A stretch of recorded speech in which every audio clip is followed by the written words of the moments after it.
never seen one do that.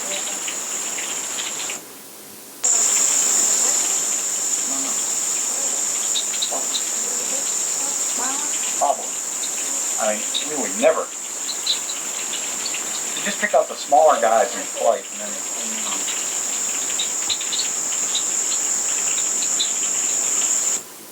You along the succession of that, a little more about that than I do, and then I'll go into the individual plants. okay.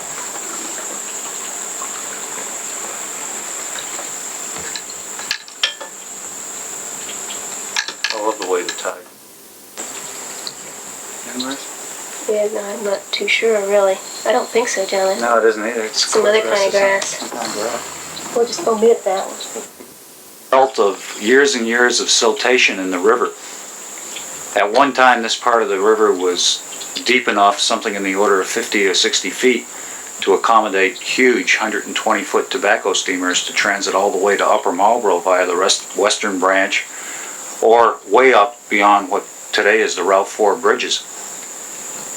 So many years of poor farming practices, no contour planting, gravel pits growing up alongside the river, Western Branch sewage treatment plant, and other trailer park sewage treatment plants has caused a tremendous amount of dirt, silt, to come down the river. It piles up on the bottom slowly to where we have a river now where in Jug Bay the mean depth is probably 4 feet. What happens to the biotic community, especially the plant community along the river, is extremely visible here. This area back in the turn of the century was wild rice marsh from Route 4 to Nottingham, just almost unbroken wild rice. In order to grow, rice has to be inundated with water by the tide, so every 12 hours it takes a bath and then comes back to a dry land. That's a typical marsh environment. As the silt comes in and starts to build up, you start to get plants that require more of a rooting structure, plants that grow by sending out parts of their roots called rhizomes, and another plant will pop up. Often the first type of plant that you see is something called spatterdock or cow lily, and that's that little yellow lily with the leaves that stick above the water. Then you start getting the whole range of arums, the arrow arum, arrowhead, pickerel weed. As more and more silt comes in, then you start to get plants that are more accommodated to dry land. What we unfortunately are seeing along the river are huge stands of Phragmites, and this is the cordgrass that has all the little tassels on top, kind of the dark tassels on dark grass. And intermixed with that are a lot of real pretty flowers, but again, flowers that depend on a strong bottom, and these are called marshmallow. There's a better name for it that Sue will get into later. So in effect, what you're seeing is the death of a river and the death of a marsh. The next step from Phragmites is a transition to fastland. Fastland is nothing more than your typical deciduous forest. And as you approach the edge of the river where there's a Phragmites marsh, eventually you will see, as you get closer to the shore, you'll see small trees starting to take root, and what was once marsh then becomes dry land. That's right. This bird right in here is a female red-winged blackbird that the marsh wren has quieted now for us.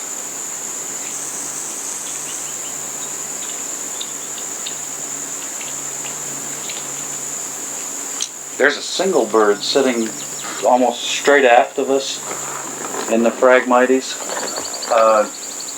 Has quite a different shape to him.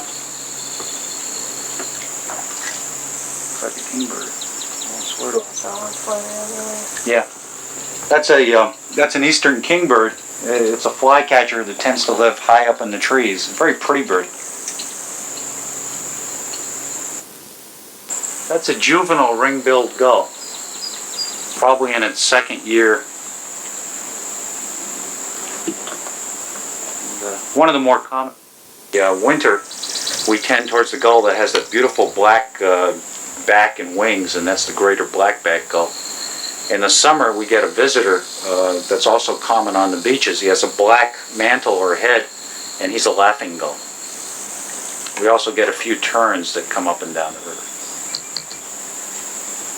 Let's get in a little closer and we'll look at some of these plants. The light green is the light green is the wild rice. And if you pan from the light green wild rice over to the right, you can see the Phragmites starting to take over that part of the marsh.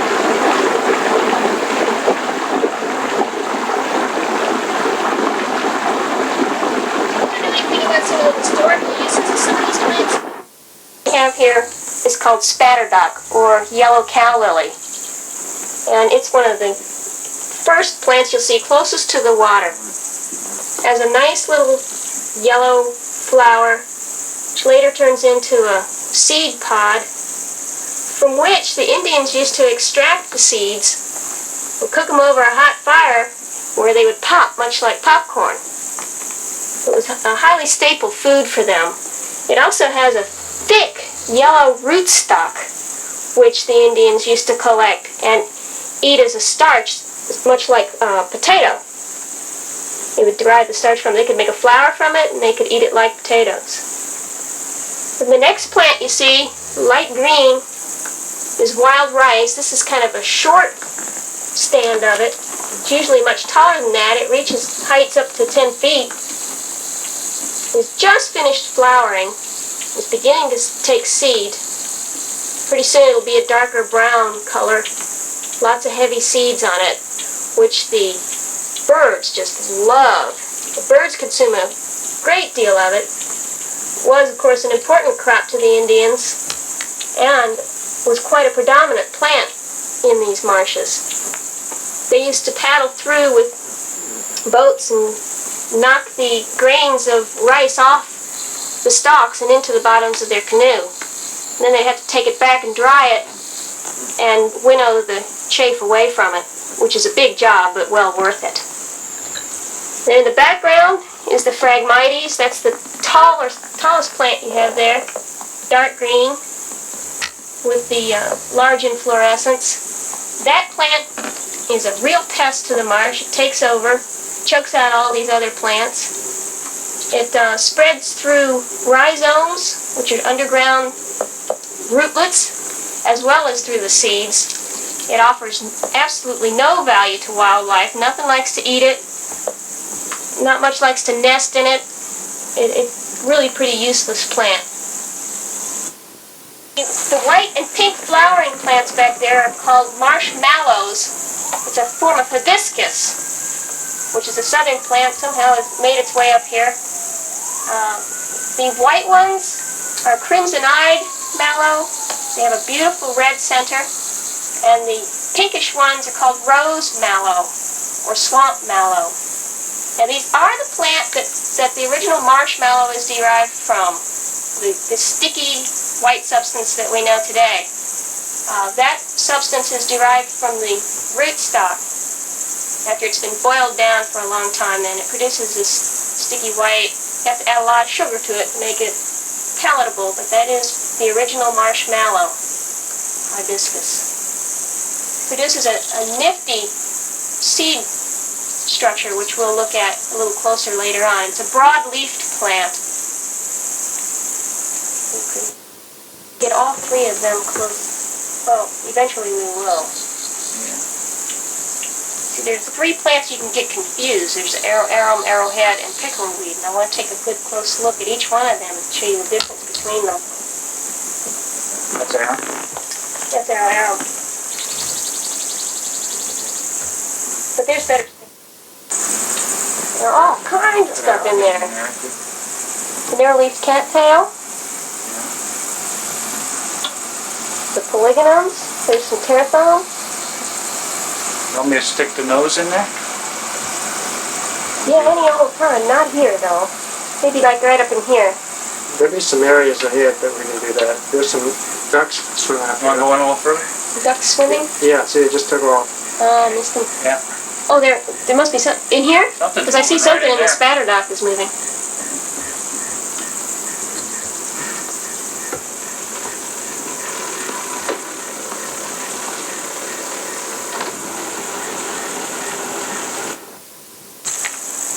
That is. Marsh wren nest.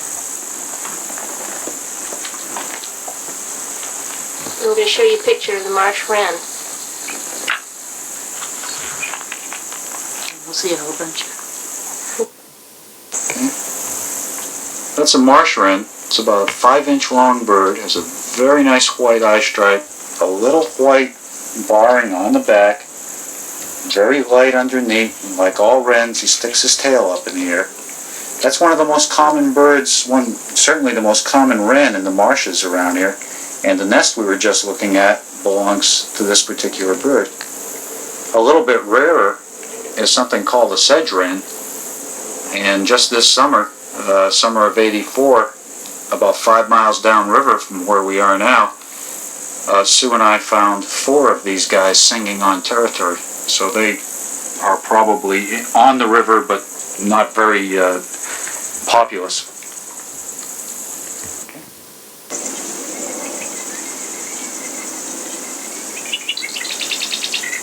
Marsh wren. Singing away.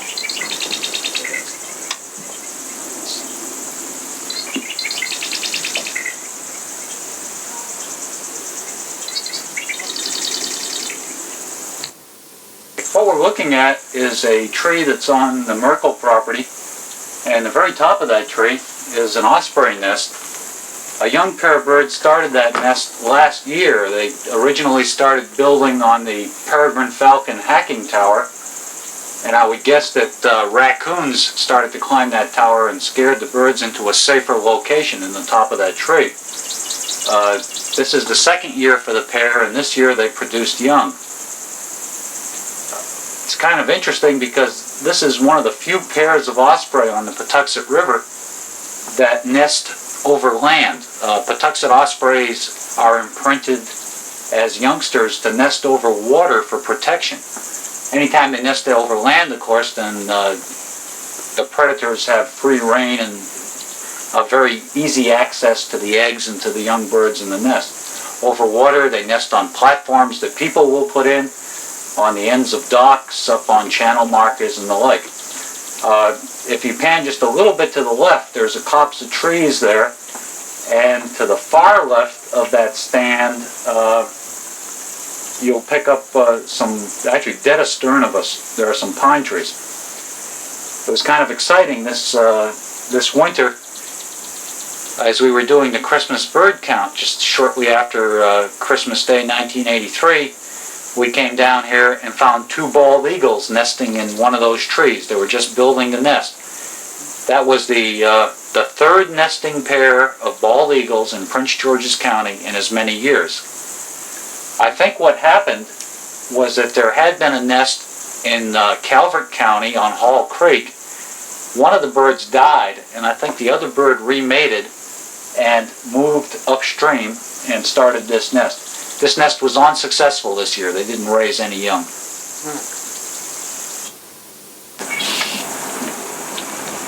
That duck, if he comes out, is going to come out from the right-hand side.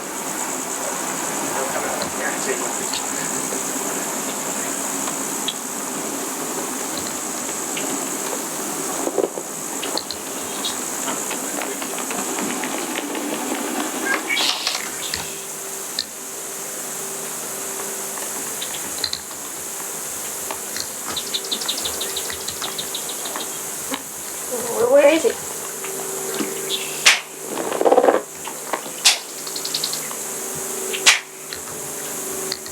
He's walking away.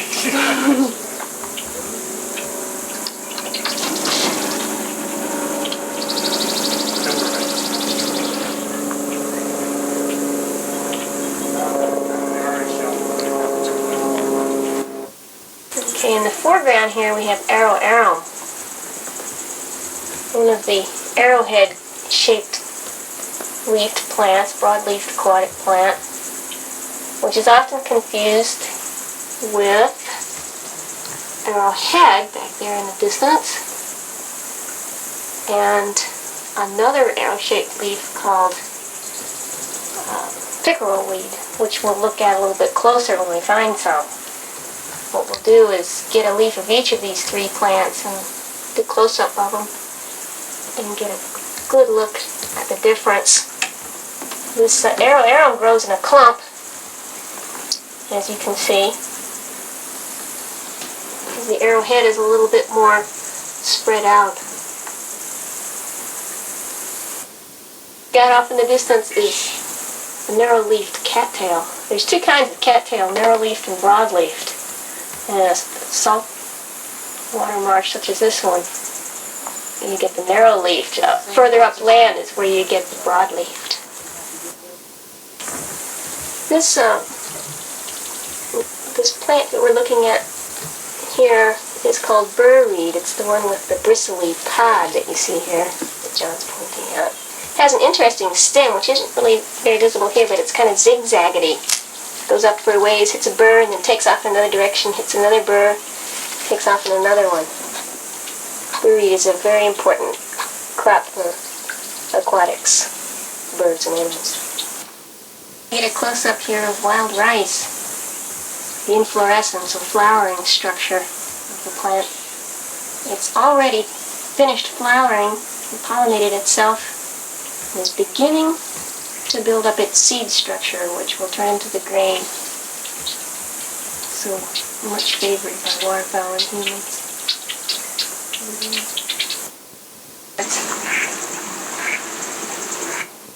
Third arrow-shaped plant here. I'm just going to start us in. Long last, we have all three of the arrow-shaped plants. This one is the pickerel weed with the purple flower. Over this way is the arrowhead. And then down below here, directly beneath us, is the arum. It's been a long search. We started off with 12 people. There's only 4 left. But we finally found 3 of these guys to get it. And I'll tell you how I remember them, because if I can remember them that way, anybody can remember them that way. Arrowhead is the one sitting here on the right. If you start from the center, it has real heavy veins that work out along the margins all the way to the tip and all the way down to the tail. If you see the veins, it's arrowhead. Come into the center, and I have arum. And if you look at this, it looks like somebody took a brush and streaked out from this center rib. But it also has a tail down here with 2 veins. And all that streaking goes out to the outer margins of the leaf. If you come to the pickerel weed, it's like somebody took and made a nice swirl pattern all the way from the base, followed the contour of the leaf all the way to the tip. And another clue, if they're in bloom, pickerel weed has this purple inflorescence, and the arrowhead has a white inflorescence. I don't know about the one in the middle. It has a yellow one. Yellow. So there you go. All different. All flowering at different times too. Okay, pickerel weed now is late this year. It normally flowers. It's the first of the bunch to flower, and you see all this purple along the marsh. Then you start seeing the white coming out of the arrow-shaped plants, and that's the arrowhead. And then I guess the yellow must come in beyond that, It's earlier. or earlier. Anyway, the yellow is arum. But pickerel weed, that nice, like paintbrush strokes, just following the leaf contour. Arrowhead with the very definite veins, and in the center, arum with the painting effect going from the center margin out to the outer side of the leaf. We got a real nice marsh wildflower here called swamp loosestrife. There's a lot of loosestrifes. Most of them grow in fields. This is the only one that grows in the marsh. And there's a few skippers collecting the nectar.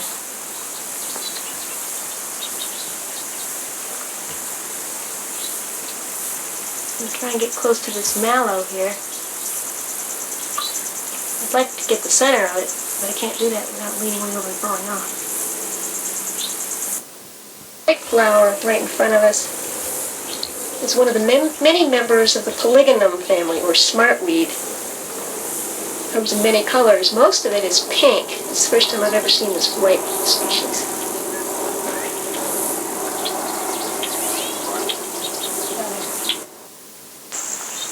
Nice view of the marshmallow. Hibiscus. Palustris. This one is the crimson-eyed mallow. The one in the back, the pinkish color, is the rose mallow.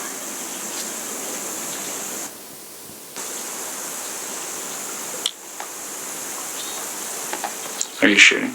Uh-huh. Looking from about 2 inches away down into a hibiscus bloom. Crimson-eyed. Crimson-eyed mallow. Hibiscus palustris. Hibiscus palustris. This one is called tear thumb. A close examination of the stem, which I hope will come out, can show you why. It's getting all blurry.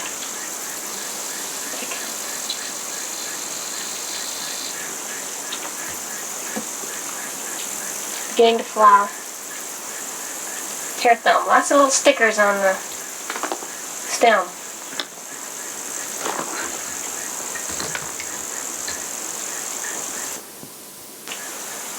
Stickers on the tear thumb.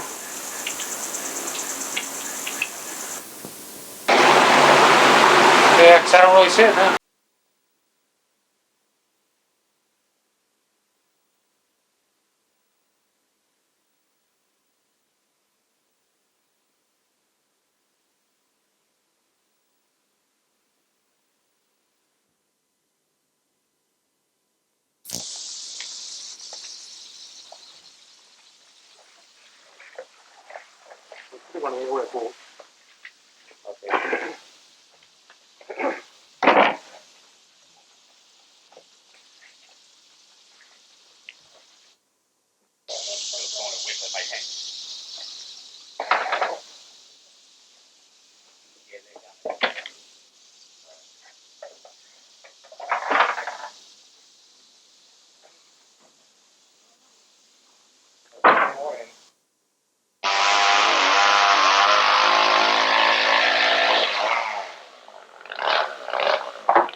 Okay.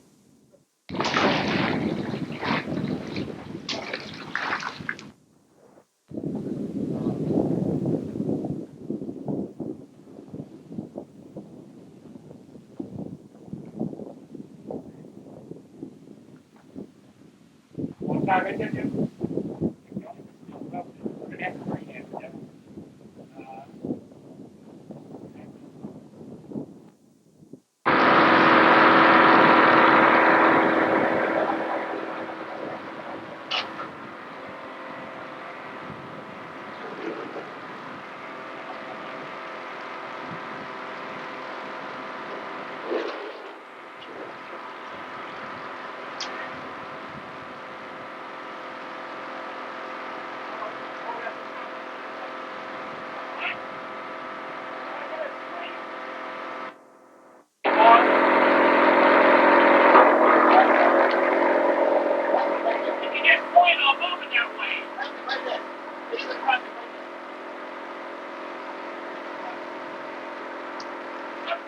On that side of the concrete.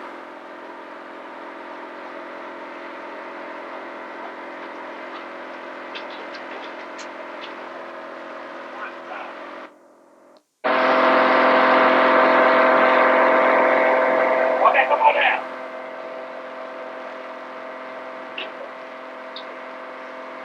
You need it, let's be on the concrete or something, huh?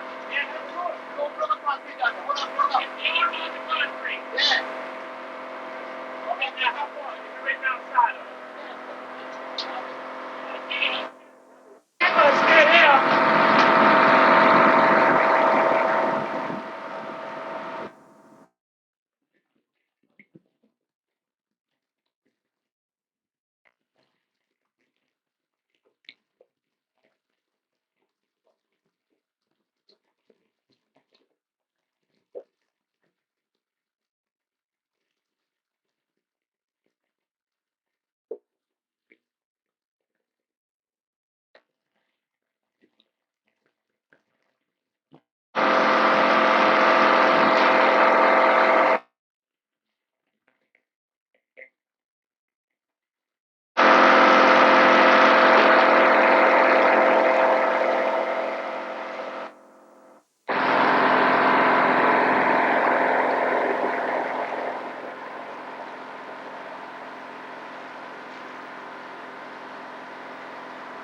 on, Fritz.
Maybe back off at the same farm now?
What's that for now?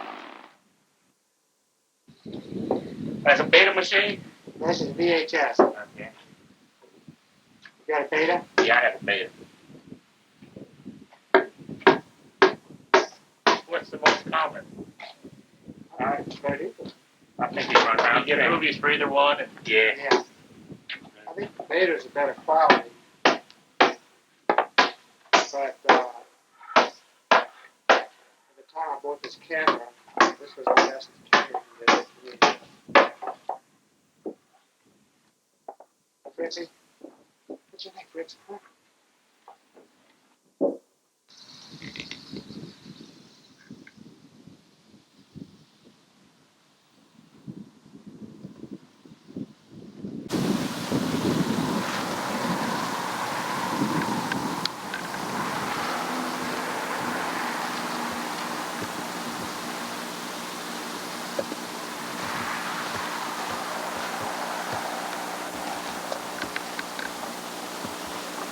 You want to get in the picture?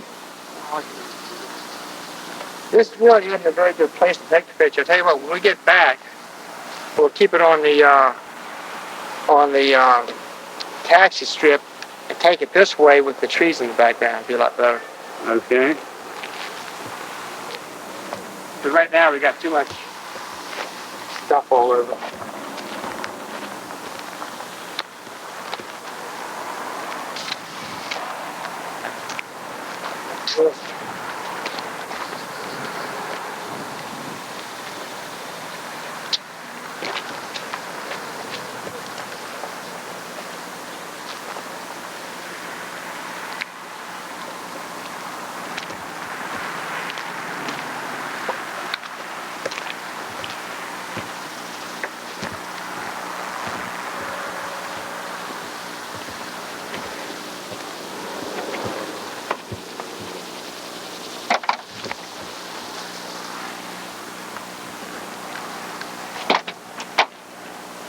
I guess morning now.